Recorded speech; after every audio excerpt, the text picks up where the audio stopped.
Hey up, it's old Yorkshire Geek here, and it's Friday, which means it's Star Trek Picard review day, and it's Season 2, Episode 10. It's the final episode, and thank goodness, because it's been a terrible season. It has, it's been absolutely diabolical, and, apart from that first episode, and this final episode, the season finale, is possibly the worst bit of Star Trek I've ever seen in my life, ever. Even though there's cameos in it, well, a cameo, and it's awful. It is absolutely diabolical. So anyway, so let me think now. I've no notes. So I'm trying to remember this from memory. So what happens? I can't remember. They're all they're all sitting. Use the proper English. They're all sitting in the Chateau Picard after the shenanigans of last week with fighting the Borg and the Borg becoming goodies. The Borg Queen, deciding to be nice, and she's buggered off in the La Serena. So they're all sitting in the chateau, thinking about what to do next. What's her face? Not Laris, Tallinn. She says that she's got to go back to Los Angeles to make sure the Europa mission launches with Rene Picard on board. So she uses her smoky beam. Somehow Picard realises that she's going on a suicide mission for some reason, because it's hanging in the air what the Borg Queen said: one Rene Picard must live and one must die. So he obviously has an inkling of what Tallinn's got in mind. So she uses her smoky beamy transporter thing, and just as the smoke appears around her, like a magician's smoke box, Picard steps in and he gets transported as well. So they go back to Los Angeles. I don't know why a massive mission like this to Europa is launching from Los Angeles. I mean, is it Vandenberg Air Force Base? I don't know. I know that they can launch some pretty big things from there, but it's usually Kennedy Space Center, isn't it, where things like that launch from in Florida. But whatever. So she beams to Los Angeles with Picard, and meanwhile the others, Rios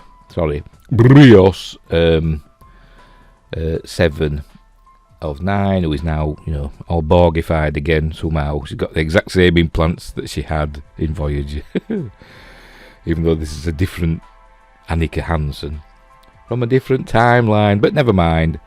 Who else is with them? Oh, Raffi, the worst Starfleet officer in history.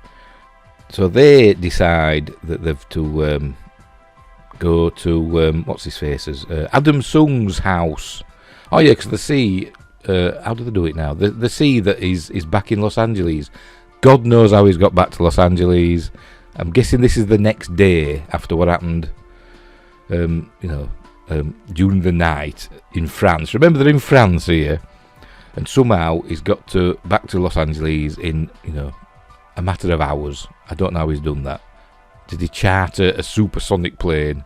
I don't know. But he's got super ace technology at his disposal for some reason, even though he's this blacklisted scientist who's been called a mad scientist, and he's had his funding pulled, but yet somehow he's still got loads of influence, even at NASA.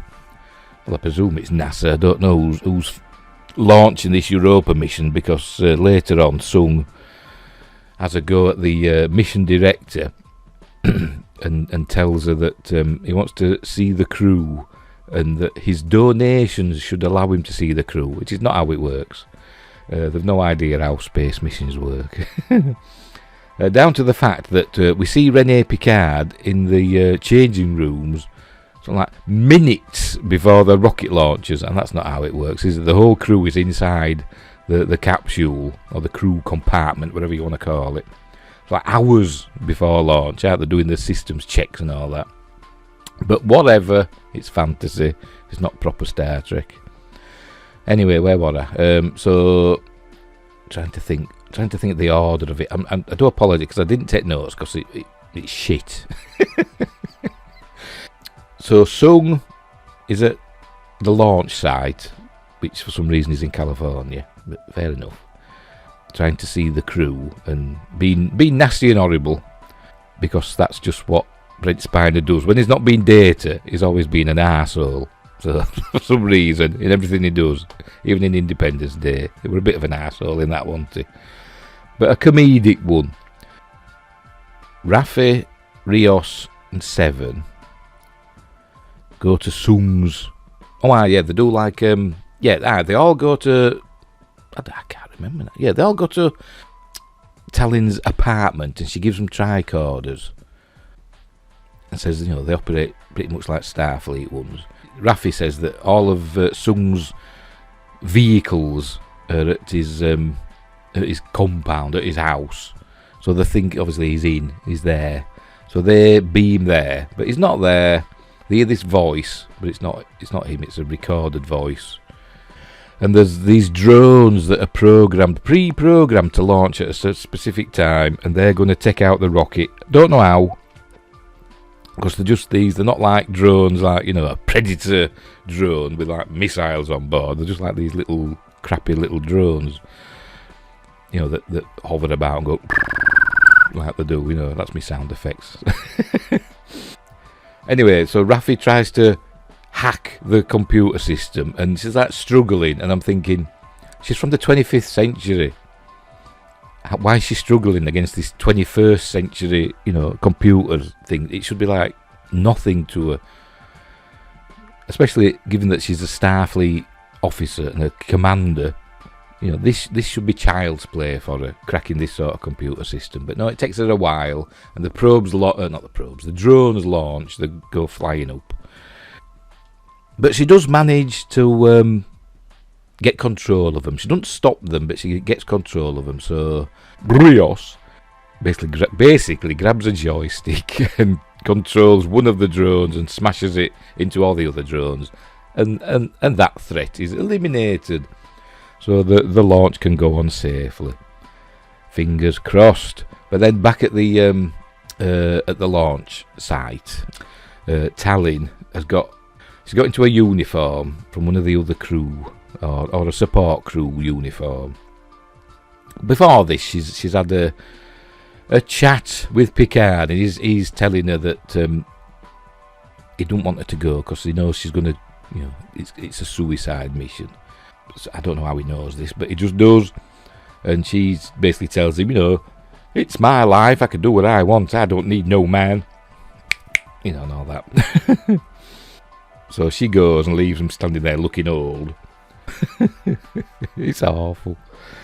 So she goes and she gets this support crew uniform, and she goes into the changing rooms, and Rene Picard is there. Don't know where the rest of the crew is. I presume they're all on board. For some reason, Renee isn't on board yet. She does it at the last minute, obviously.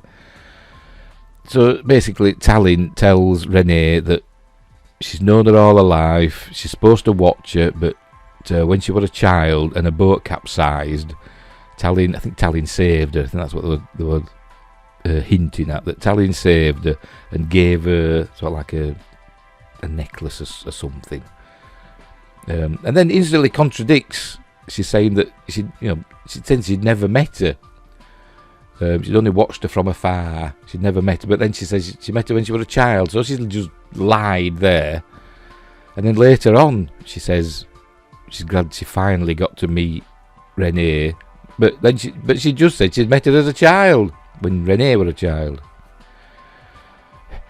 I nearly. A little bit of sick came up into my throat then, because it's that bad. Anyway, so she explains to her what she is, that she's a watcher and all this blah blah blah blah blah. And then it cuts to Renee running out of the changing room and into the arms of Adam Sung, who she doesn't. I presume she doesn't really know who he is, but she might know who he is, but why should she trust him?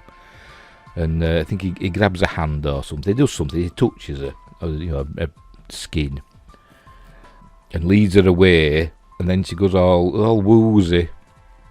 And then Adam gets all smug, and he peels this thing off his hand, and he says he's just given her a neurotoxin that'll kill her quite quickly. And he goes ha ha, and twirls his moustache and walks away and leaves her to die. And then Picard finds her. he's holding her in his arms. And then we find out it's not actually Renee Picard, it's Tallinn. And she like peels her face back. I don't know why she peels it back. We know that she's got this technology that she can alter her appearance because she changed her ear, didn't she, from a Romulan ear to a human ear. Obviously, and that's obviously she can make a whole face, a whole appearance look different, indistinguishable from the real thing. So so it's Tallinn that's got this neurotoxin. Why would a neurotoxin against a human work on a Romulan? They're totally different, biological system. Remember, Romulans are related to Vulcans. They've got a copper-based blood and all that. So I don't know, but it works on Romulans as well. So anyway, so basically she dies, and the launch goes off without a hitch. Obviously, Renee's run down to the launch site super quickly. I don't know why, I don't know how, and the launch goes off without a hitch. And so Adam, he gets back to his office, and he sees it's being trashed. I'm guessing Brios, and the others trashed his office, and then they've sodded off. And then he sees on TV the news following the launch. No, not following. Well, they are following, as in coverage of the launch. And they get through to the crew. They talk to Renee Picard in the capsule as it's heading through the atmosphere, going into space. And so he realises he's failed his mission. He's not going to be a hero in the totalitarian future. So he trashes his office a little bit more.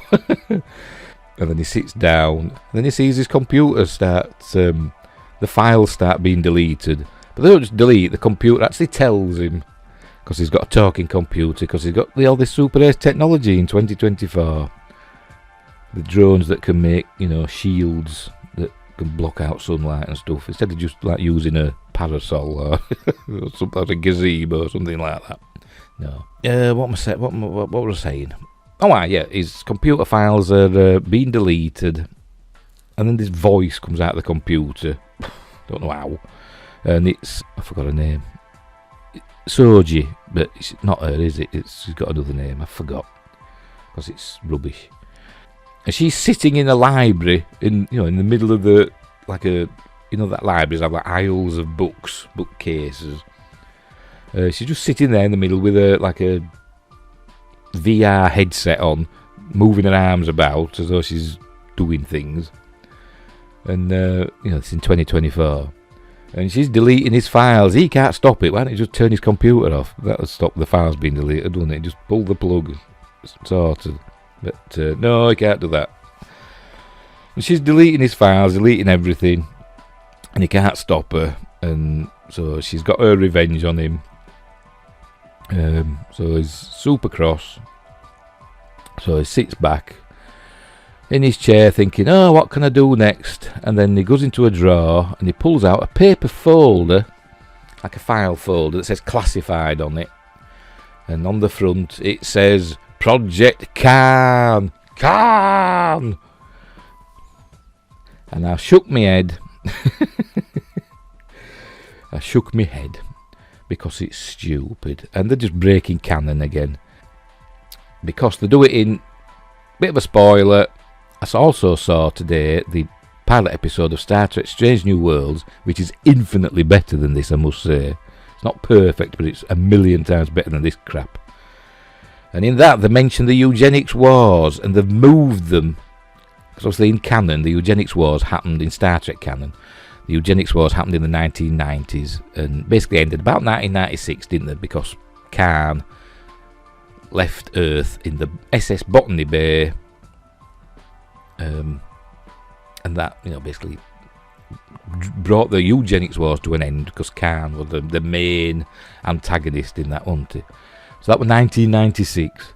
But in Strange New Worlds they mention the eugenics wars, and they say that there was like a second civil war or a new civil war, then the eugenics wars, then the Third World War. So they've moved the eugenics wars from the end of the 21st century into the middle of the end of the 20th century to the middle of the 21st century. So they've they've changed canon again, because they can't help themselves.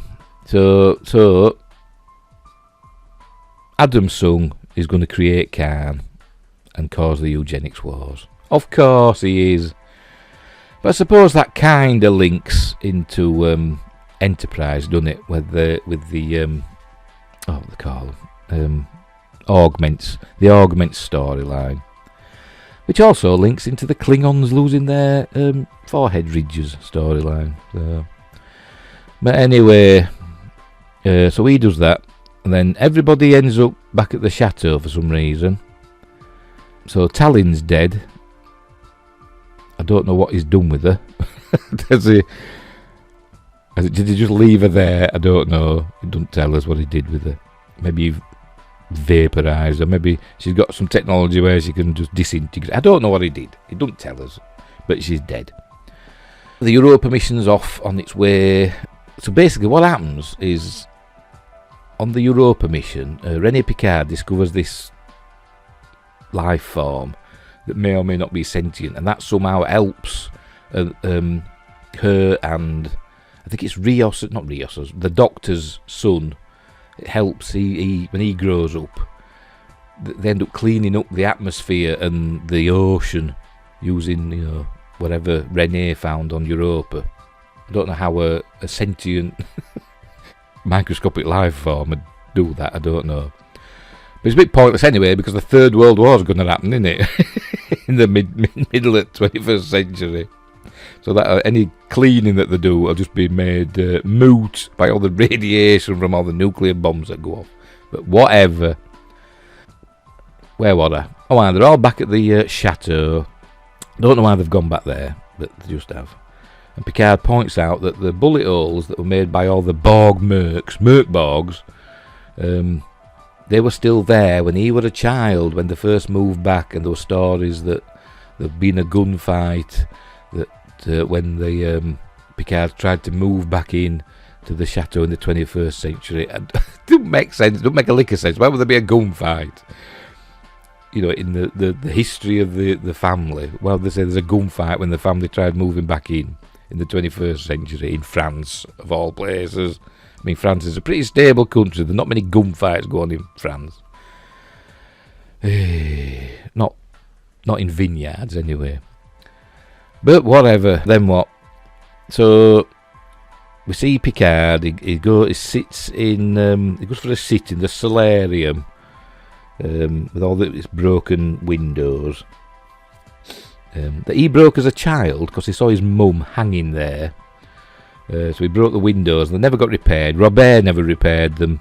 But it's a totally different Chateau Picard anyway from the one that we saw in The Next Generation. It's a completely different building. And countryside is totally different as well, because it's obviously California. It's not France. It's never seen France.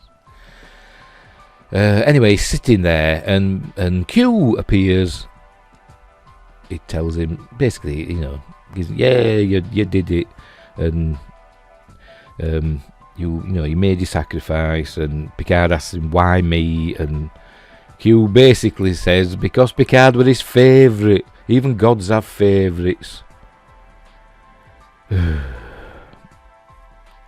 Because it never mentions. He tells Picard that although Q's dying, or that particular Q is dying. He doesn't want Picard to die like him. He's going to die alone. He doesn't want Picard to die alone. So he's telling him basically to go and shack up with Laris when they go back to the future. And he says, sending them all back to the 25th century, that will kill him. I don't know how he's got his powers back. Earlier on in the season, he clicked his fingers and nothing happened, so he'd lost his powers somehow. But now magically he's got them back. And he can send them back to the future. But it'll kill him. And he's going to die alone. I don't know how he's going to die alone. He's got a son, hasn't he? As Q. Didn't they watch Voyager? Q's got a son. He's also got a partner played by I can't remember her name. She played Kayla, the Klingon Kayla, that Worf's mate. Susie Plaxton, played by Susie Plaxton. So Q had a kid with her, didn't he? So So why is he alone? Have they kicked him out of the family? They must have done. They must have divorced him. He tells Picard he's got one last gift for him, and presume that's to send him home. I thought he was going to turn him back into a real boy, but he don't. Well, as far as we know, he doesn't. He doesn't tell us he does. So then what happens? Yeah. All right. Then we see Soji. She's not called Soji. I know. She's called something else. Okikoki or something, I don't know. After she's buggered up Sung's computer, she's walking, having a nice stroll through a leafy area. All her arms exposed. She's obviously not bothered, that she's going to burn to a crisp in the sun, because she's taking the medicine that's cured her. But I'd still be, erring on the side of caution. I'd have my skin covered, but no, she don't. Anyway. She meets Wesley Crusher. Bloody Will Wheaton comes sauntering over, looking all smug, like a big smug twat that he is. Sorry, I apologise. I just hate the man. He's awful. And we find out that he's a traveller, because we'd seen him disappear with the Traveller in season 7 of The Next Generation.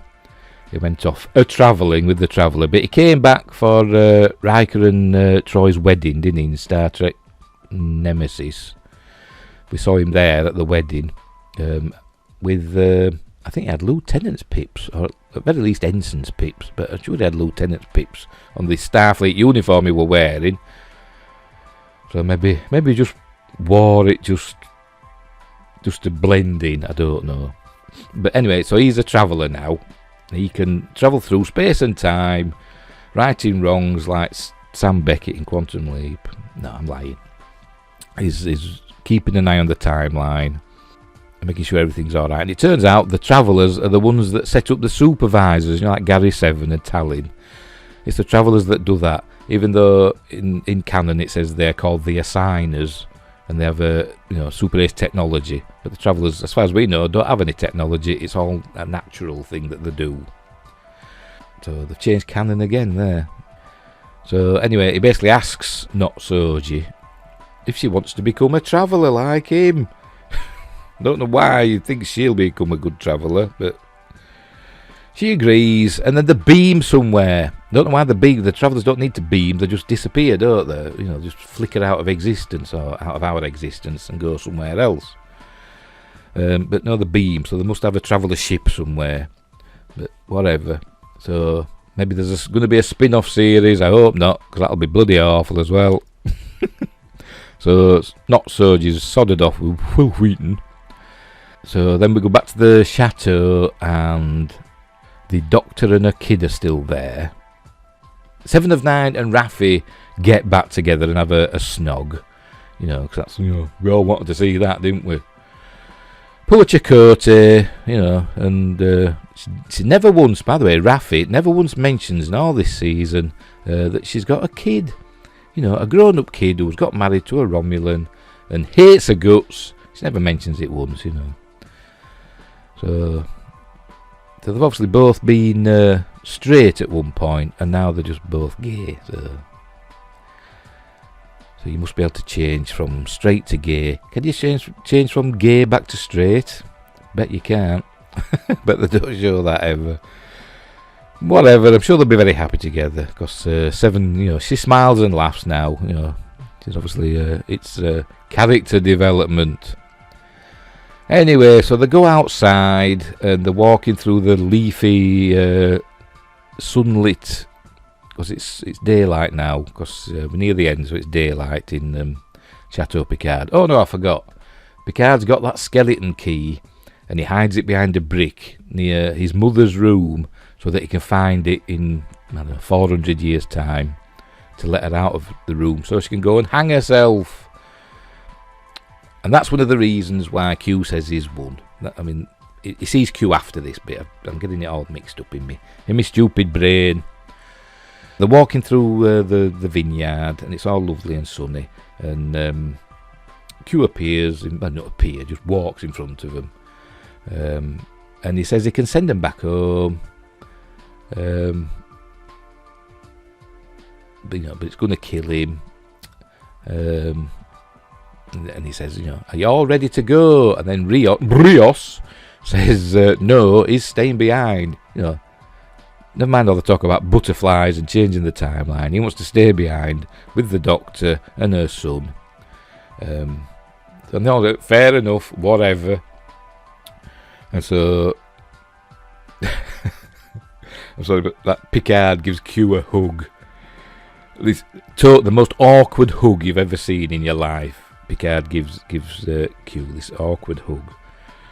If I were Q, then I'd have just, that, and just winked him out of existence. But no, because he's Q's favourite, isn't he? I thought Kathy Janeway were his favourite now, but no, it's Picard still.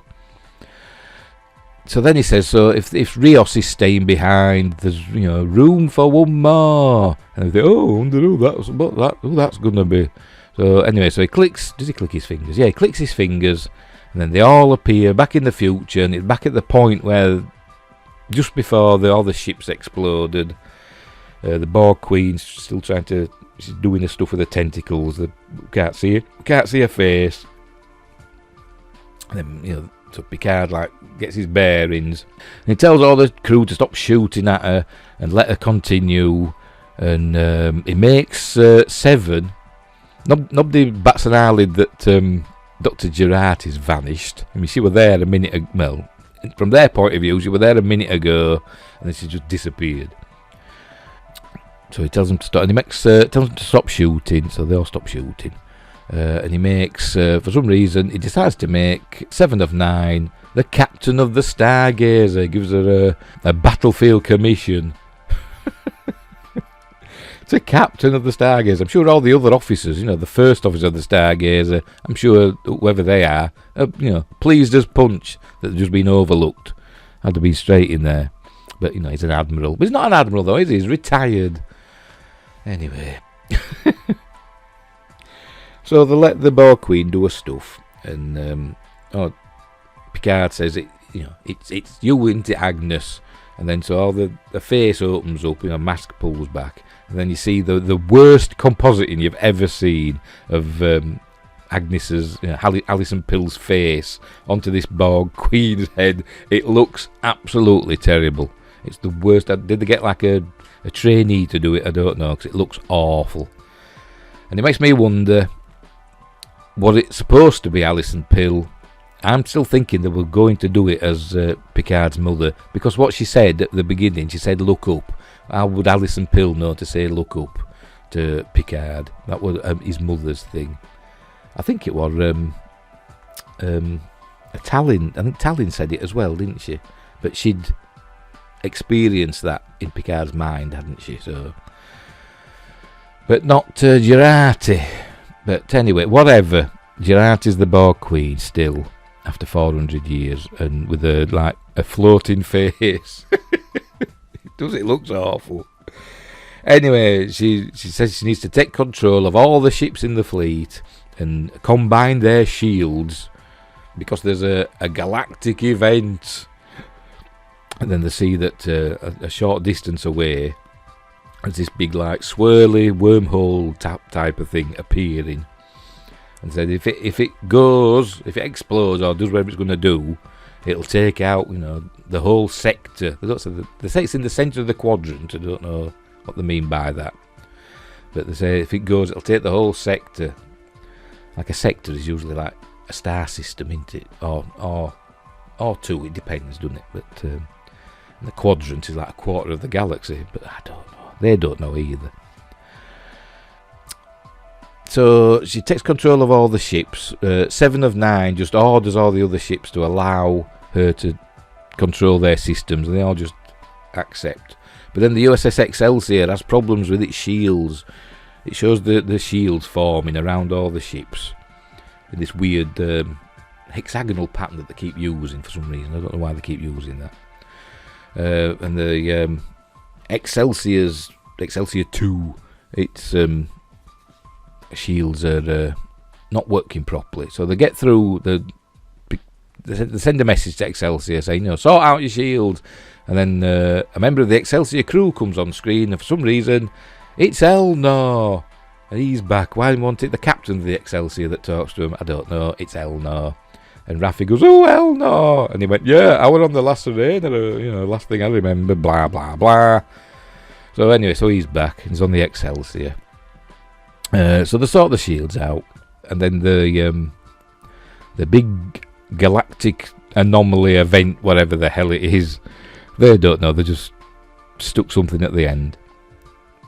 It emits a big beam of energy, and the shields deflect it. I don't know how it's helping, because they said, if it went, it'd take half the sector with it, or the sector, it'd destroy the sector. But how does it hitting a starship energy shields stop that from happening? You think it'd just disperse? Well, maybe it's doing this, dispersing it in different directions rather than it all going in one place. But then you think it'd just destroy one place, wouldn't you? So, but whatever. And as the shields are deflecting this beam, we cut to all these different planets. I don't know where they are, but they all look up and they all see this going off. This big bright light in the sky, or this event happening. And I'm thinking, oh, how are they seeing it? With their eyes. Even if they were in the same, star system, it'd still take hours or even, minutes. No one would be seeing it immediately. Light's got a finite speed that it travels, 186,000 miles a second. So the distances in space, it'd take another star system, it'd be years, tens of years, hundreds of years, depending how far away you are.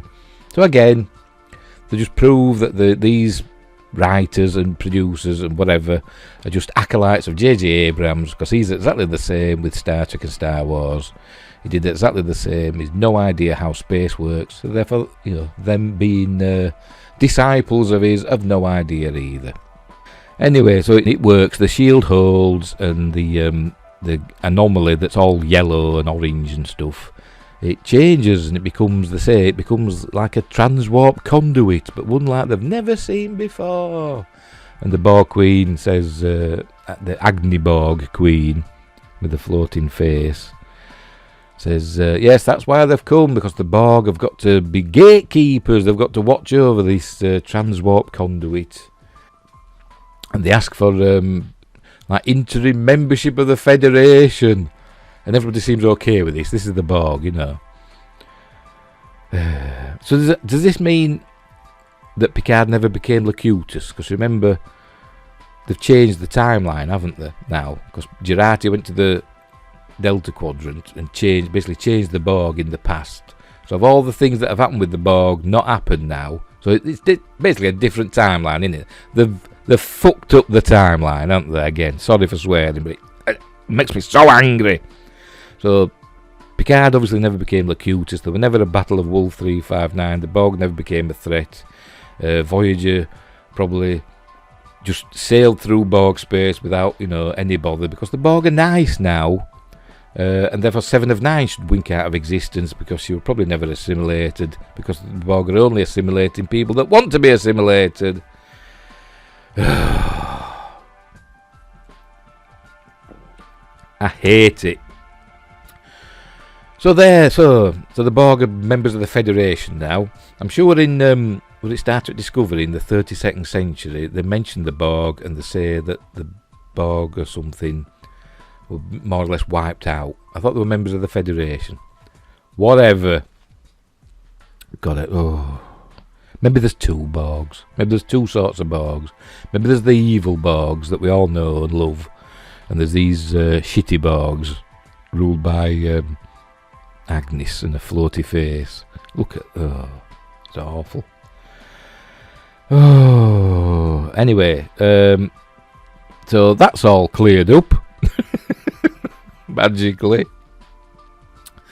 So next we see Picard is back at no, he ain't, I'm lying.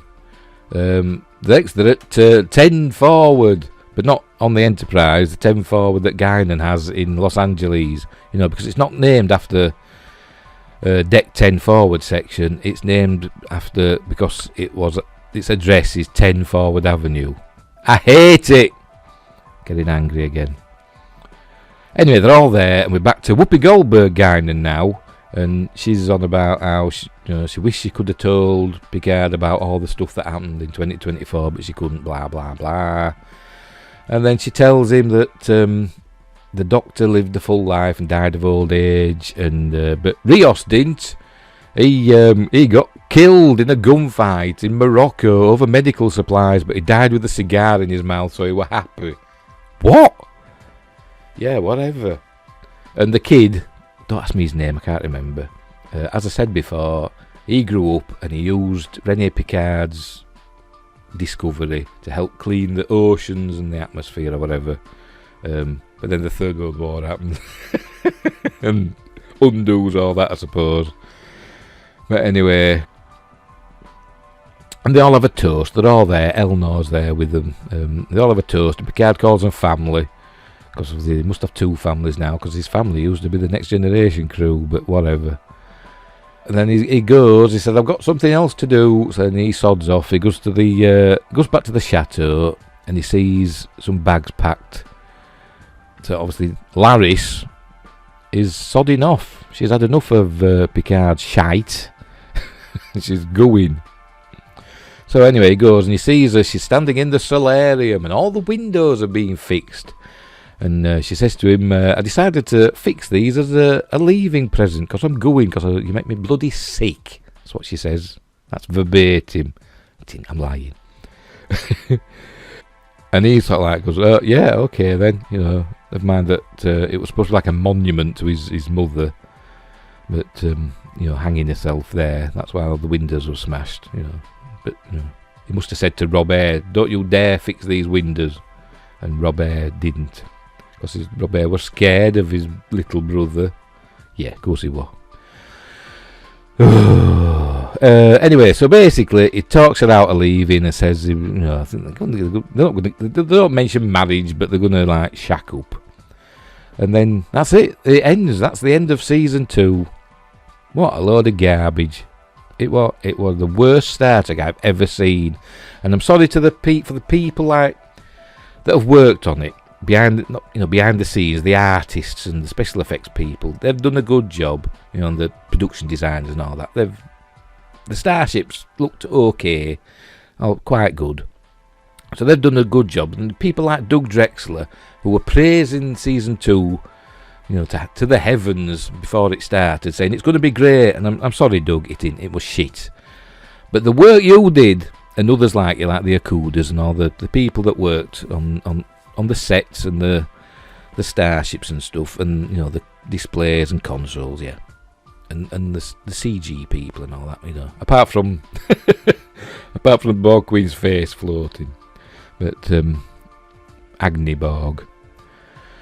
Apart from that, they all did a good job, but this is the worst season of Star Trek ever. It's absolute crap, proper crap, and I'm sorry to say, I'm not looking forward to season 3.